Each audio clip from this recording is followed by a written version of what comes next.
Hi, everybody. I want to welcome you to my presentation about the mandala. This is a process that Virginia Satir developed for us to become more aware of some of our parts that we may not have been aware of. Sometimes we tend to see ourselves as just a one-dimensional person. You know, we look at ourselves, we see how we look physically, or we may be focused on our emotions or on our thinking, and we don't look at our whole selves. So Virginia, when she was developing her many creative techniques and processes during the 60s and 70s, one of the ones she developed was called the mandala.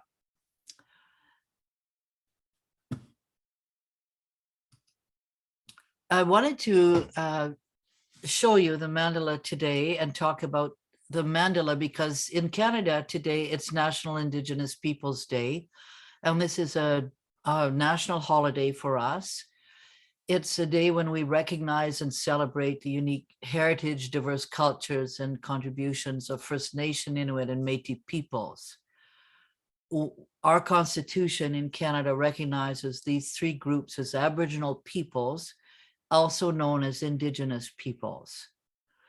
And even though we're here today in a learning environment, we're also here to celebrate. And when I thought about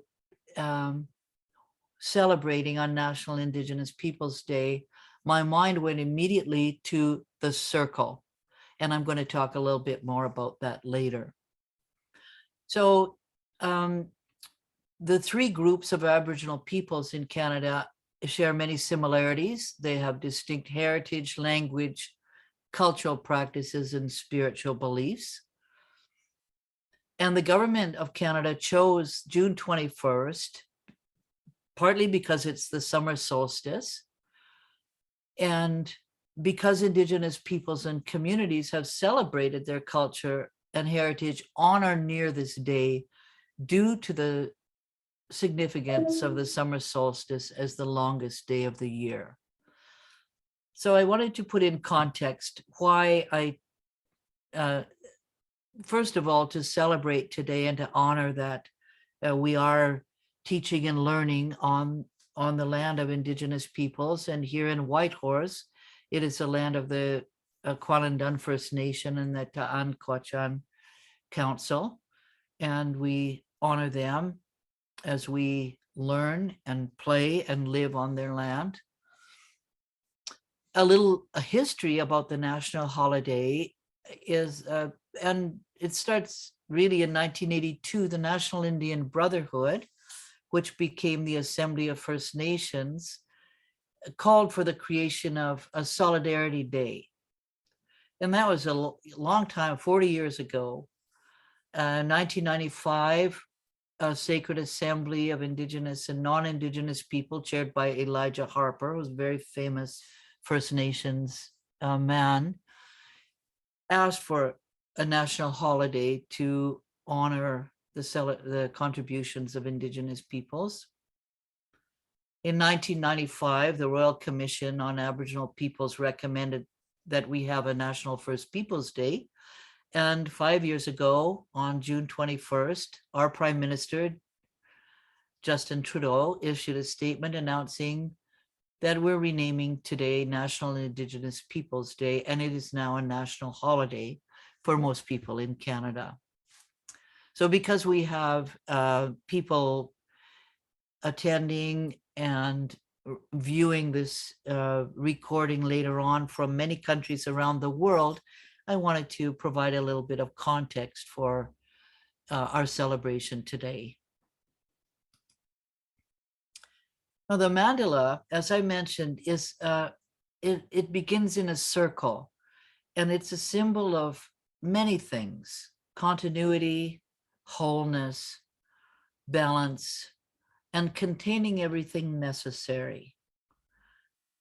We see the circle used in the peacemaking movement. We see a circle used when people get together for social and spiritual practices. we look at it as containing everything that's needed. And this is one of the concepts behind using the mandala as a way of getting to know ourselves better. The mandala is connected also to many teachings of the First Nations that I've been privileged enough to experience. And just I'm not teaching from the medicine wheel here, but I'm just offering this as an example of how the circle has been used throughout history, including the mandala, to learn more about ourselves, our communities, our culture. And in the First Nation medicine wheel, there are typically 4 parts, and they embrace the 4 colors, they embrace the 4 directions, the 4 seasons, and there are numerous layers. It's like peeling the layers off an onion to understand all of the teachings that can come from looking at the medicine wheel. The dream catcher is another First Nations symbol where dreams are caught and transformed. And those are made in a circle. For those of you who can't see because you're just on the telephone, I encourage you, when you have the opportunity to look at the recording, that you see some of the pictures of these beautiful mandalas and circle metaphors that are used in lots of different religions, in lots of different cultures, to help us understand the wholeness. In Buddhism, this is an example on the screen. It's a bit blurry on my screen, at least. I apologize if it is for yours. The Buddhist, one of the Buddhist practices is creating a sand mandala, and grain by grain of sand, they create these beautiful pictures that have symbolism from the Buddhist faith. And they start in the middle with 1 grain of sand and work their way out. And these take days and days and days to create. And when they're finished, the sand is collected and returned to the earth, usually into a river or into a sacred place. And the mandala can be created for the purpose of peace or understanding, or there's usually some it's accompanied by a form of prayer. This is an example from the Christian faith of a stained glass window that's made in a circle or spiral. I don't know where this is from, but I would really like to visit that at some point and see that with my own eyes. This stained glass window that, or the stained glass windows in this building that encourages people to reflect on, again, continuity, wholeness, the circle of life. The drum is a circle in the First Nation and Inuit culture here in Canada. Of course, the drum is in a circle, partly that's because that, you know, that was a way of making the drum with the animal hides. That made sense. And drums come in many different shapes, but most of them are round. And the drum is used, oops, sorry, I jumped ahead there.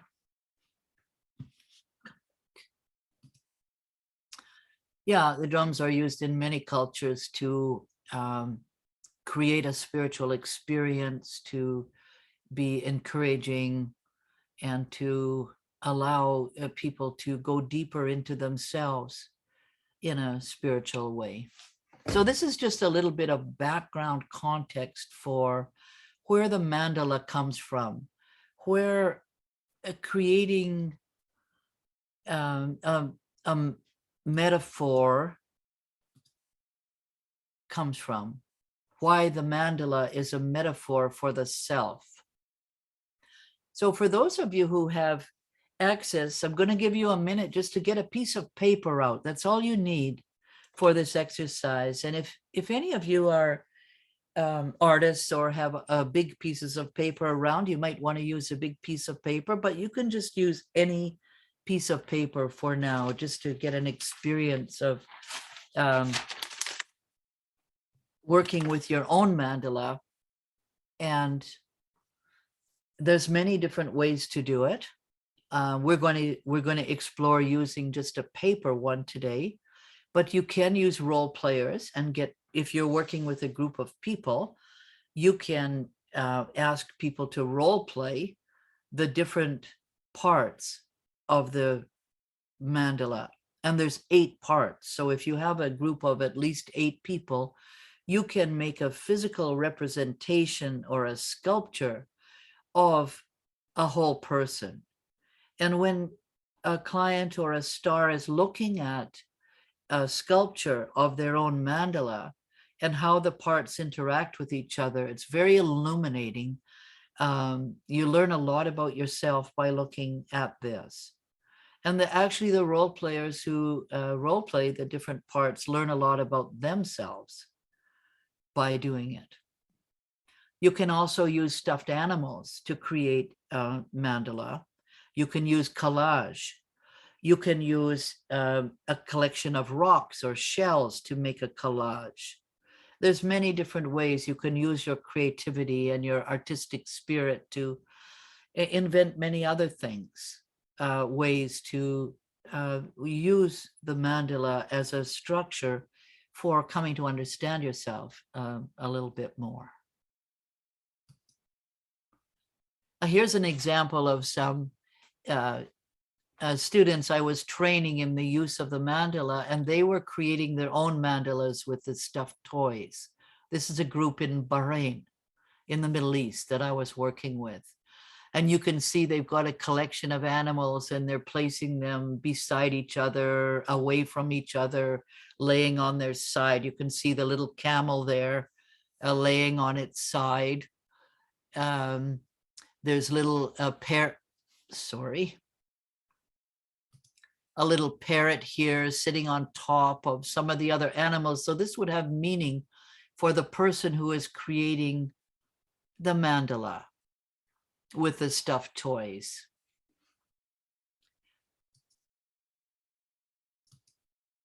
Here's an example of a work that a client that I had in Whitehorse did using the mandala to help understand herself, because the client was not very self-aware and didn't really know what she wanted, didn't really know, what was wrong. She was just kind of unsatisfied with things in her life. And I asked her if she was willing to try using the mandala to explore herself and come to understand herself better. And if you look at the photo on the left, you can see the different parts of herself. Some of the different parts of herself you can see. For example, this is a rabbit laying down here over on its back. It's a spiritual dimension. This pelican is not a pelican, a flamingo is a sensory part of herself. The tiger is an interactional part of herself and quite high up, showing that has prominence in her character. The small cat it is over here, you may not be able to see it, but this represents the intellectual part of herself. Oh no, sorry, contextual part. That means the context in which this client lives. And that could be the family, the community. We are all right now in the big context of the pandemic. We're looking at the big context of climate change and the impact that's having on everybody. We're looking at the context of aggression throughout the world and the many wars going on in the world. In this example, parts of the mandala were hidden beneath this scarf, this purple and green scarf. And actually, those were the emotional parts, nutritional parts, and I can't remember what else was under there. After the client created this mandala, I asked her how she felt looking at it. And she was really sad to see that the emotional part of herself was buried under this scarf and was not even visible. And that's how she felt about herself, that she was burying her emotions very deep down inside because she was afraid to face them and afraid they would overwhelm her. So, and also the nutritional part, she was very upset about that she had gained a lot of weight in recent months. And she thought she was kind of stress eating and things like that. So she didn't want to look at that. So that's why it was buried under the scarf. And when, after we, spent some time thinking about and analyzing what her picture said to her, I asked her to rearrange the parts of the mandala, how she would like to see them. If she could wave a magic wand and make the mandala look exactly how she wanted. This is the picture she came up with, and you can see that it's very different. The parts are more on an equal level. The contextual part is high up here, and it is influencing everything, but her spiritual self is sitting up with the others. It's not lying on its back, almost invisible.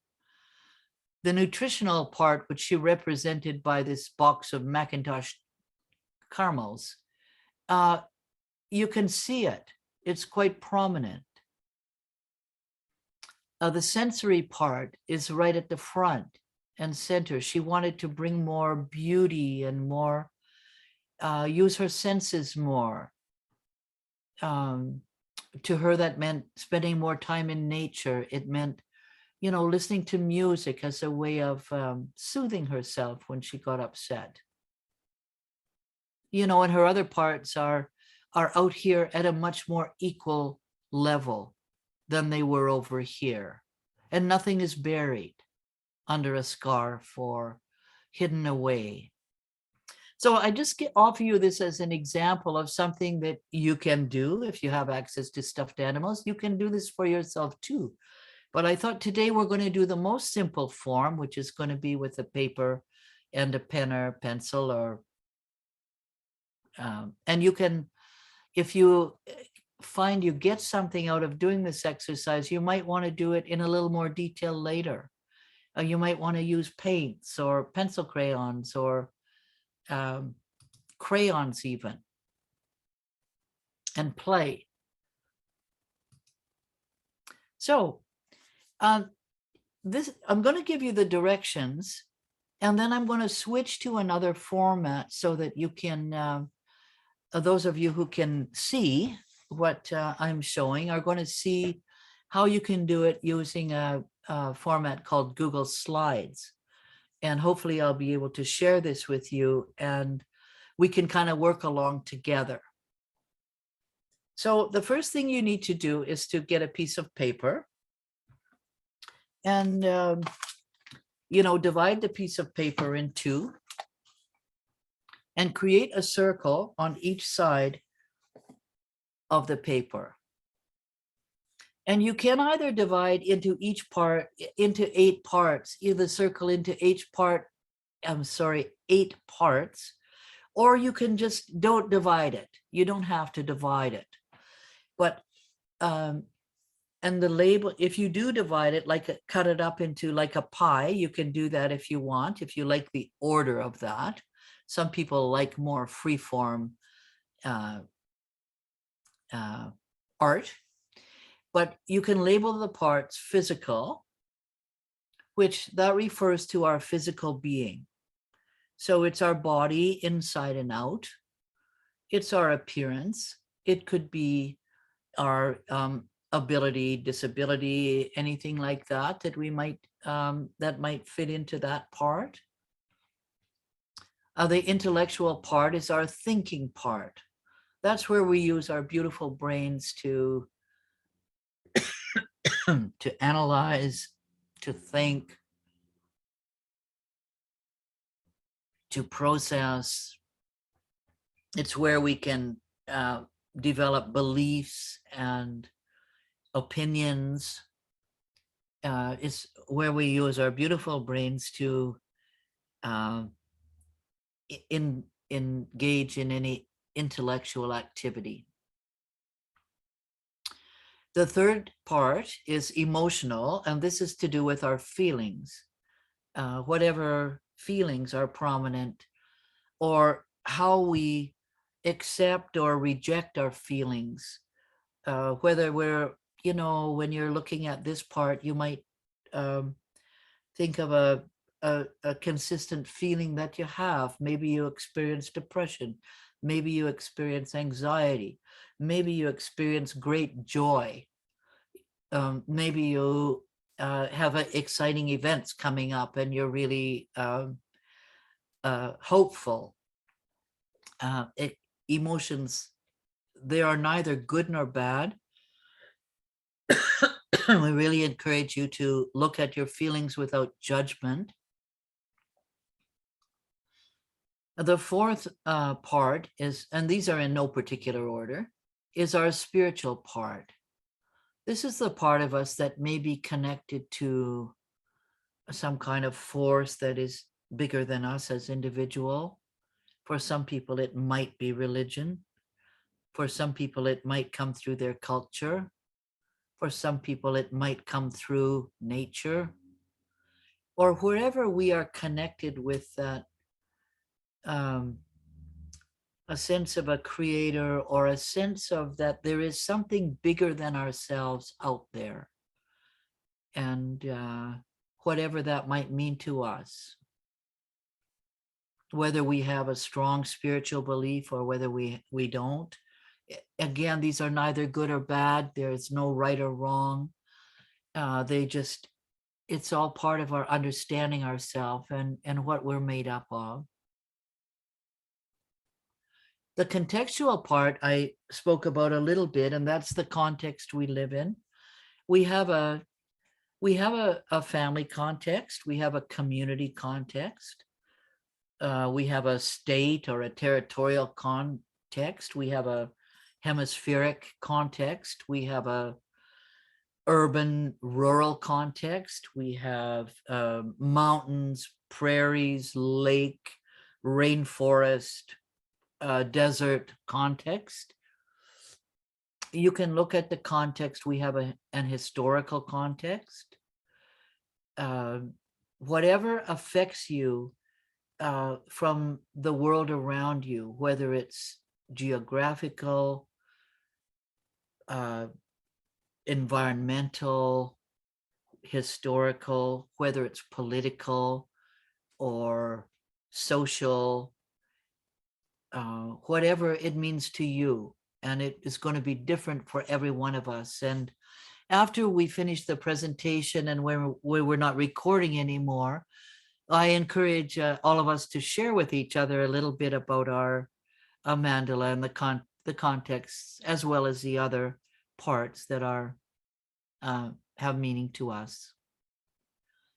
The next part is the sensual part, and that's a part where we describe what we take in through our senses. And those are our five senses of smell, hearing, sight, taste, touch. And some people believe we have a sixth or seventh sense involving intuition or a gut feeling. And those are welcome as well if you want to look at a part of yourself that takes in information from the universe through your senses. And this is how we incorporate beauty in our life. It can incorporate, it doesn't have to be beauty. Maybe our sensual intake is not beautiful.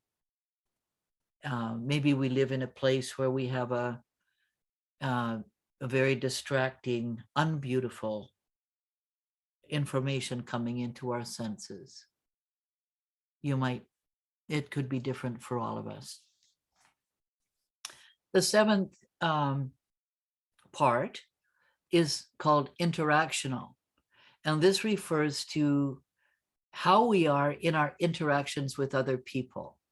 Do we have a lot of conflict? Do we have peaceful relationships? Do we have deep and enduring friendships? How's our interaction with our family? Is it supportive or is it conflictual? So what's going on in the interactional part of ourselves? That's what you will look at in that part. And the eighth part is the nutritional part. How do we feed ourselves? How do we nourish ourselves? What kind of nutrition do we provide for ourselves? Do we feed ourselves? And by this, I don't just mean food-wise or drink-wise. It's also how we feed ourselves, spiritually. How do we feed ourselves emotionally? But when you're looking at trying to find images for the nutritional part, see what you come up with. And, you may come up with a metaphor or an image or something that describes where you're at in your nutritional part. Are you eating well? Do you binge on junk food? Do you eat too much sugar? Do you eat too much salt? What do you drink for your thirst? Do you drink a lot of water? Do you drink 20 cups of coffee a day? As I did in my youth, and not anymore, but if I looked at myself when I was in my 20s and 30s, I probably drank 20 cups of coffee a day and thought that was a great way to live. That's not what I do anymore. My nutritional life would look very different now, especially since I've had a bit of a medical issue and have changed how I eat. And I'll share a little bit about that with you as I'm giving you an example. So those are the 8 parts, and you can label them or just jot them down so that you know what you're looking at. And even if you're not able to jot things down because you don't have access to paper or you're just on the phone, just to notice the 8 parts that Virginia Satir identified as being part of every person, every human being. And as we want to get to know and love ourselves more, the more we know ourselves in these 8 areas, the deeper relationship we will have with ourselves and the more we will appreciate ourselves. And also if there's areas where we look at it and we think, oh, that's not really the way I'd want it. Then we can look at where do we make change?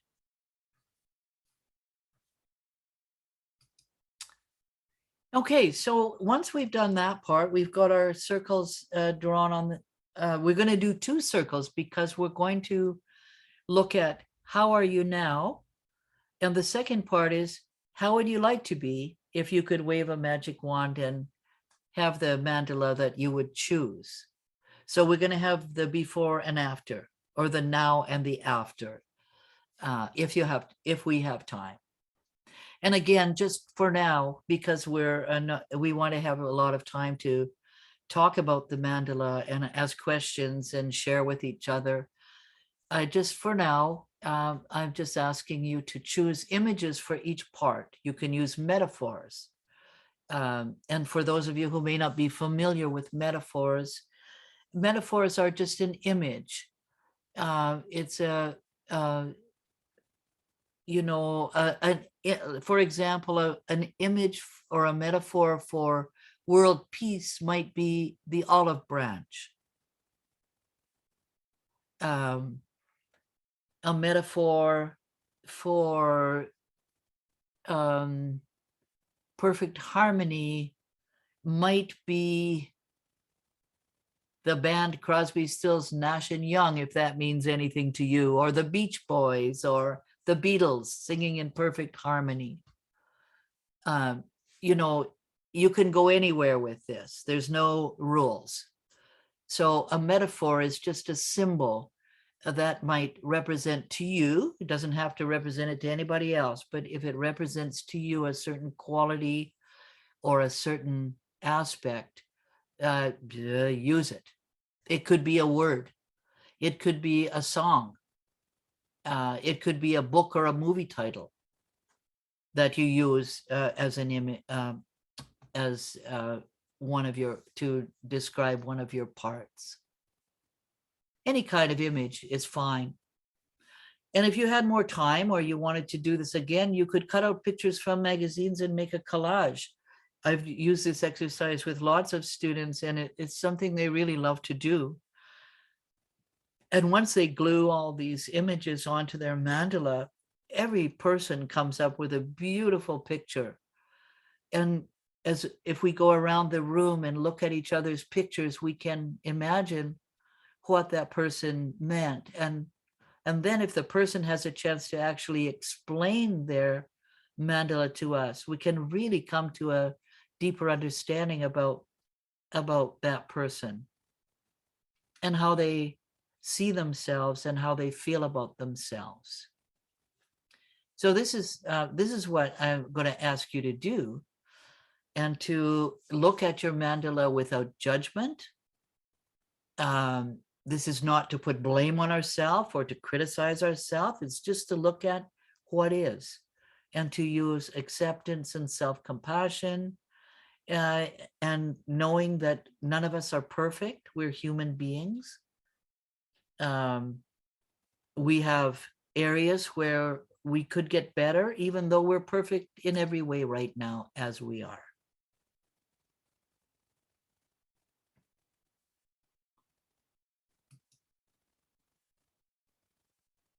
Okay, so once you're finished doing your mandala, ask yourself these questions. How do you feel looking at it? Is there anything that surprises you? Does anything concern you? I forgot the question mark.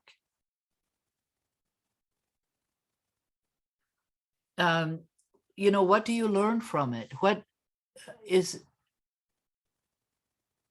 you know, just looking at it for information, not to judge or blame or criticize or anything. It's just to look at yourself and spend that time just exploring what's going on inside.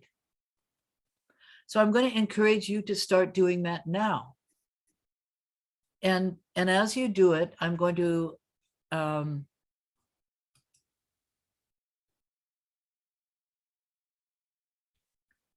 okay, I'm going to come back to this one before later. I'm going to stop sharing my screen for the moment.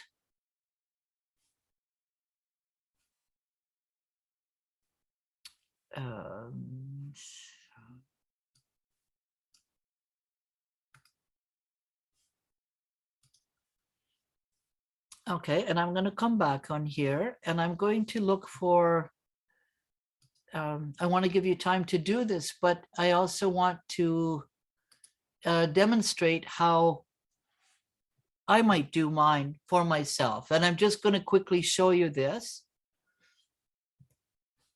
I'm going to share my screen again.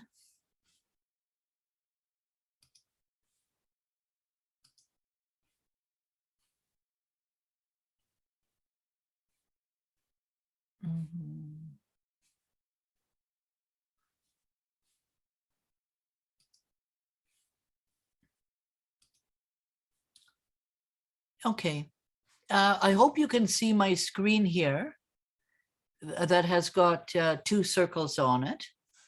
And I will just demonstrate a little bit to get you started. And then what I'd like to do is just give you about 10 minutes to just put something in each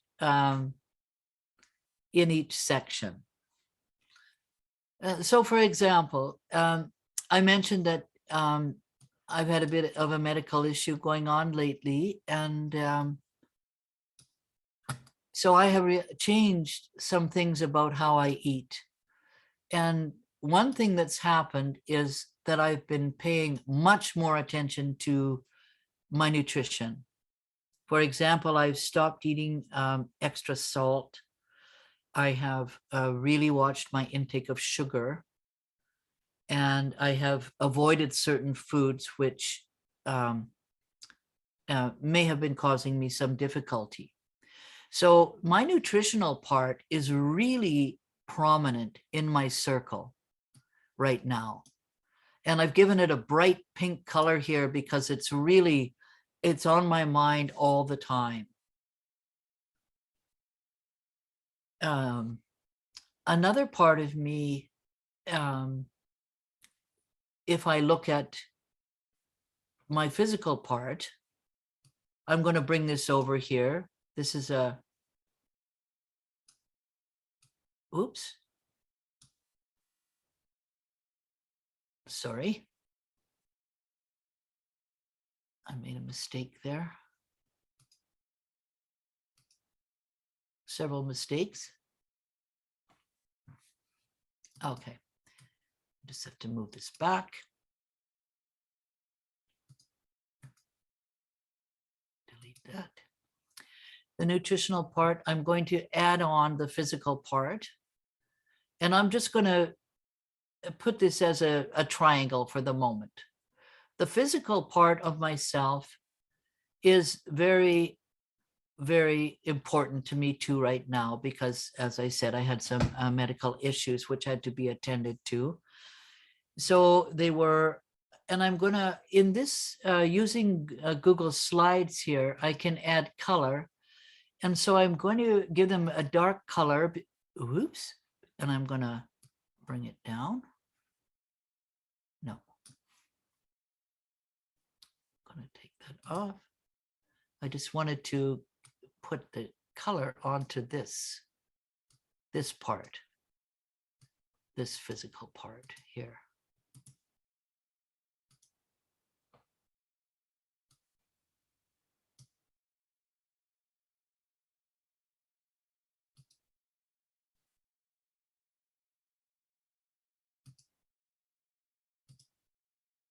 Yeah, this is not working very well for me right now.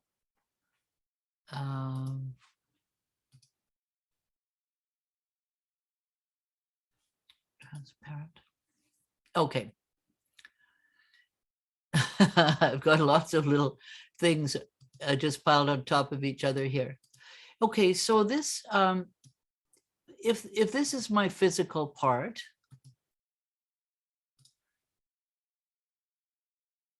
as I mentioned, it is very prominent. So I want to move it up here. I can't just seem to grab it.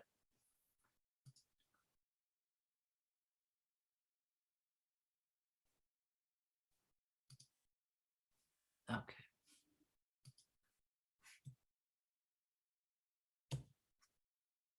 Nope.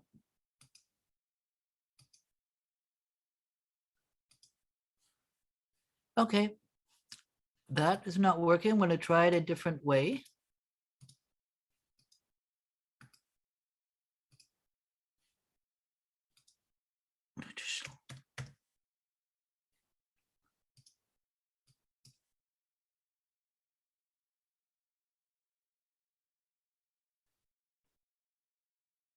Okay, my apologies. I am having very bad luck with this part of the presentation, and I don't want to distract you from your work on it. I think under other circumstances, you can maybe get a better idea of how you can use a program like this to create a mandala with different colors. And if you were more, yes, okay, so here, yeah, this is what I had to do. I'm going to try again. I'm going to put the nutritional part up here, nutritional, and I'm going to put fill it in with the bright pink because it's so prominent. Okay. And then I'm going to bring this in here for the physical part. Again, it is very prominent to me too right now.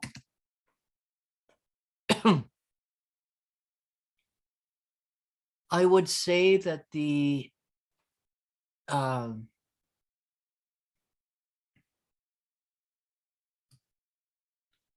spiritual part is big too. And I'm going to give it a different color here.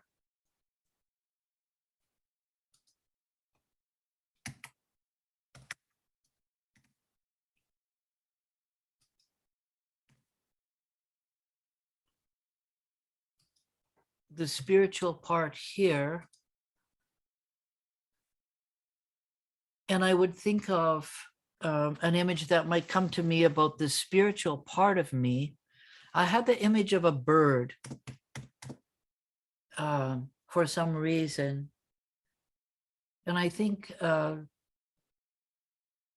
it meant to me was that it's like a bird keeping an eye on me in a sense.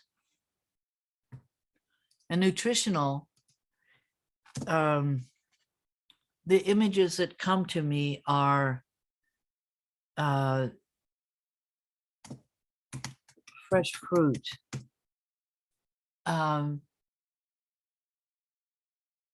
You know, it could be maybe a pineapple.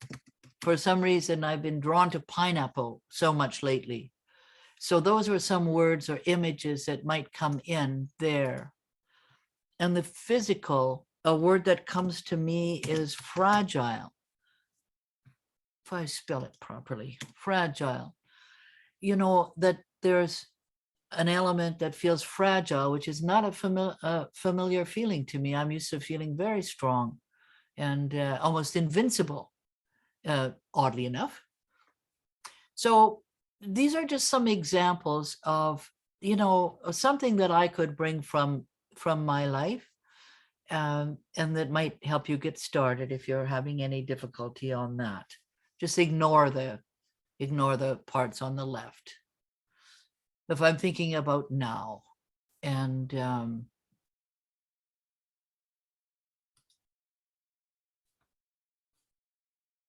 I'm actually, when we finish the presentation today, I'm going to come back and finish this because I think this would be very valuable to me to do right now in my own life.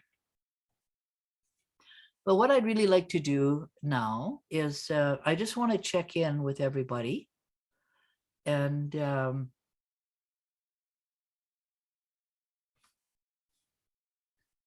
see if you have any questions about how to do this activity. So Vicki, if you don't mind, if you can